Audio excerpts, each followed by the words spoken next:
guys, and welcome to the Daily Drop. This is Minister Harlan. So, I'm so excited about our lesson today because, as I told you in the previous video, we were going to do a few videos in a why series. I think it's important that we ask ourselves why we're doing certain things. Why did we say that? Why are we eating this?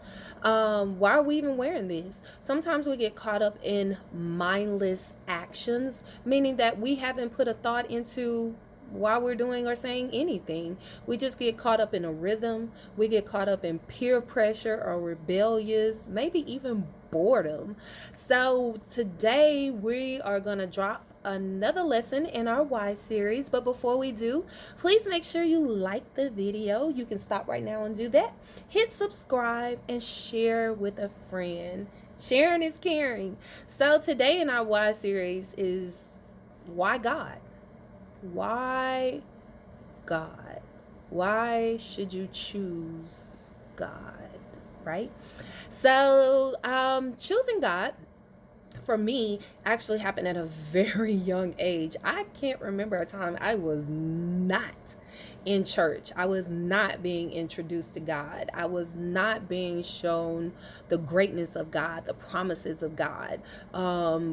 Memorizing Bible verses, etc. But I do realize that everybody's experience is not the same. As I have an opportunity to talk to teenagers and to young adults, I realize that today, God is not at the forefront of a lot of their minds, and maybe as adults, maybe we haven't done a great job in introducing them to God. Who really knows? But what I do know is there's a reason why you as young adults and you as teenagers and even adults, older adults who are listening to this video should choose God.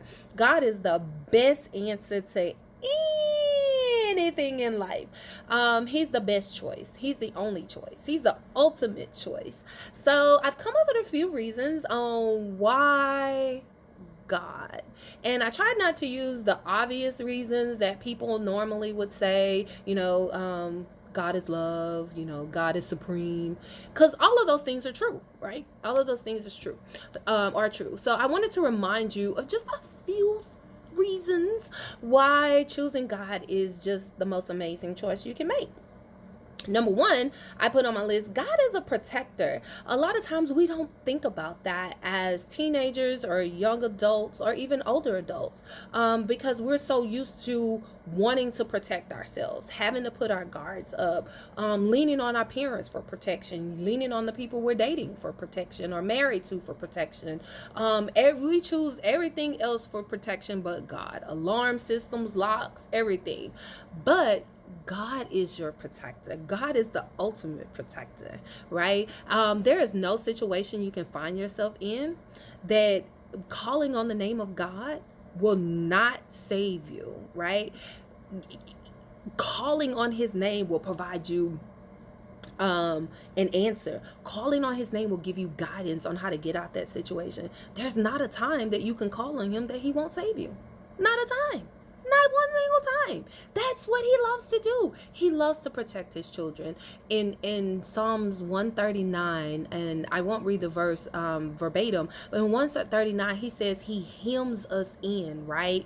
He has us surrounded. There is nowhere you can go. There is nothing you can do. There's no situation that you can find yourself in that God is not there. And he's there willing to protect you. But he's such a loving God. He's not going to force himself on you, but you can invite him in and say, hey, God, I'm in this predicament. I need you to help me get out of this, right? And he's going to protect you. He'll protect you from emotional harm. He'll protect you from physical harm. He'll protect you from people abusing you. You have to turn to him.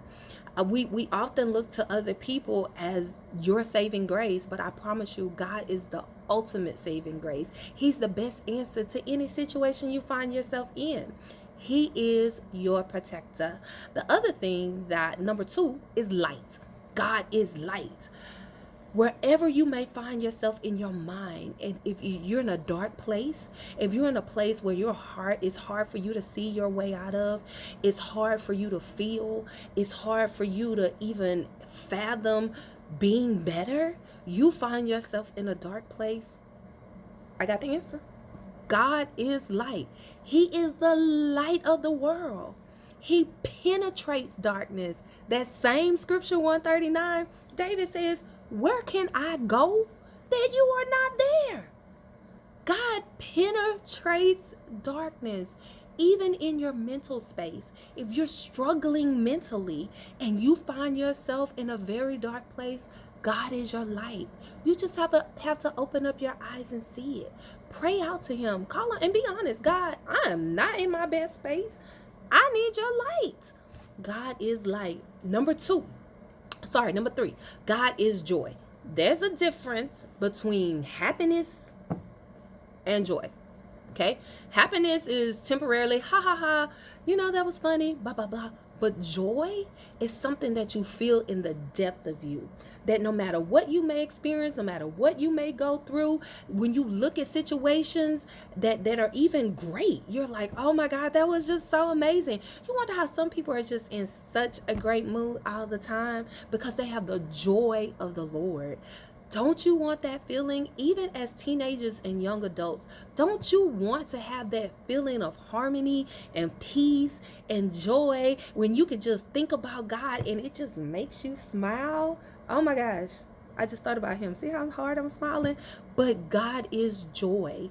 If you feel like sometimes I'm just not happy, we're not going to worry about just being happy. We're going to worry about being filled with joy. Because God is joy. Ask him to show you, how can I see the joy in every single thing that I experience, every single thing that I go through, and I promise you, he will give you that joy. Number 4, God keeps his promises. Have you ever been in a situation where somebody promised you something and you're like, you're such a liar? Like, they did not come through for you at all, whether it's friends, parents, whomever. They just didn't do it. But God is not like that. God keeps his promises. You want to find out somebody that you can trust? That's God. You can go all through scripture, and I encourage you to go all through scripture. Go through all the scriptures. There are so many promises that he has for you that you would be surprised. God is thinking about me that way. He wants to do that for me. God keeps his promises. But you have to know what they are. But guess what? You can trust him. You can trust him. He's not going to tell your secrets. He's not going to tell you any lies. He's going to be there for you. You can trust him. When you feel like you don't have nobody else in the world, know that you have God. Number 5, he will never turn his back on you. Friends may walk away. May seem like sometimes your parents give up on you. Mates may walk away. People may disown you, dislike you, whatever. God will never abandon you. He will never walk away from you. Where can you go that he is not there? He will always be there with you. Even when you're feeling alone, when you feel like you don't have anybody else, God will always be there. You just have to open up and say, you know what, God? It's just me and you today. All I need is you. God is always there. Number 6, he is your friend. There are certain people in your life and you're like, dude, I thought you was my friend. You gonna lie on me like that? You gonna mistreat me like that? Like, I thought we was cool, right? God is not that type of friend. God is a true friend, an authentic friend, a friend that will never leave you, a friend that will always be by your side, a friend that will always offer the best to you. God is a friend. The word says he's a friend that sticks closer than any brother. That means biology is not close enough that to even compare to the closeness of God. He is your friend. You say you don't have any friend? Child, you got God. God is your friend. And here's my number 7. And I know this video is a little long, so forgive me. But here's my number 7. He chooses you, right? So John 15:16, and I'm going to read it to you because I think this is important. Well, first let me tell you, John 3:16 says, "For God so loved the world that he gave his only begotten Son, that those who believe in him shall not perish but have everlasting life." Who did he give you? He gave you Jesus. Why? Because he loves you. He chose you. But it gets even better from there. Jesus said, "You did not choose me, but I chose you." You did not choose me, but I chose you and appointed you that you should go bear fruit, that your fruit shall abide, so that whatever you ask the Father in my name, he may give it to you. So let's break this down. God chose you, loved you so much, he gave you Jesus. Even when you weren't even thinking about Jesus, and that may be that moment right now, Jesus said, "You didn't choose me, I chose you." So that means he's choosing you right now in this moment. Even if you ain't even thinking about him, he's still choosing you. But it gets better. It gets absolutely better. He says, not only did he choose you, he appointed you. That means he's put you in position. So all that time you're thinking, "Oh my God, I don't even know what I'm going to do. I don't know what my purpose is. I don't even know why I'm here." He's saying, "Hello, wake up, wake up. I already chose you. I just need you to wake up and see why you should choose me. Because I appointed you already. I already have you ready in position, right?" And it gets better. He said he put you in position to go bear fruit. What does that mean? Everything that you need to be your 100% best self as teenagers, as young adults, he already gave it to you. You have it within you.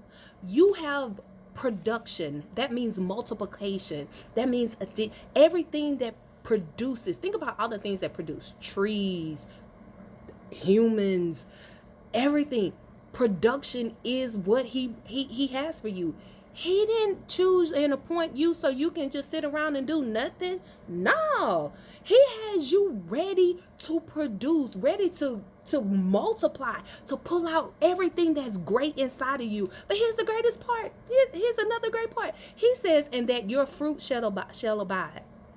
What does that mean, Minister Harlan? That means that everything he already put inside of you to produce, to give back, to come out of you, that already lives within you, it shall abide. That means it shall remain. It shall stay with you. Everything that's in you, that your creativity, your intelligence, your whatever it is that you want to do, it's already there. And it says it's going to remain there. And not that when it remains, that means it's going to constantly produce. The beauty about creation is that whatever is created will continue to create. So that means all your fruit will constantly give back to you. And it says that whatever you ask in his name, he's going to give it to you. So what does that mean? Whatever it is that you're lacking, whatever it is you feel like you need, whatever it feels like, man, I don't even know how I'm going to make it, how I'm going to get through. I don't have anybody to help me. I don't have anybody looking out for me. I'm in this world by myself. Whereas I submit to you that none of that is true, but it may feel like it's true. Jesus said, just ask me. I'm going to show you that I chose you. I'm going to show you that I positioned you. I'm going to show you that you are productive. I'm going to show you that not only are you able to produce and be productive and bear fruit, that means the manifestations of everything that I've created you to create. Not only that, those things shall remain with you. All you got to do is ask me. All you got to do is just let me show up for you because I chose you. Oh my God, that just makes me so excited. Look, you are awesome. You're great. Why should you choose God? I just gave you 7 reasons. And those are 7 great reasons. Those are not all the reasons, but that's a good start. So I tell you this. You should choose God. I've given you reasons why. but you need to find out your reasons why. Ask yourself, not why am I choosing God? Why haven't I been more active in my choice with God? So anyway, I love you guys. That's your why for the day. That's your daily drop. Actually sit and think about it. I promise you, God is the greatest of any and all things that could be. He says, I am the great I am.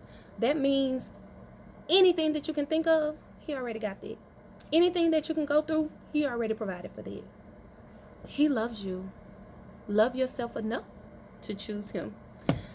I thank you. Have an amazing day. Love you.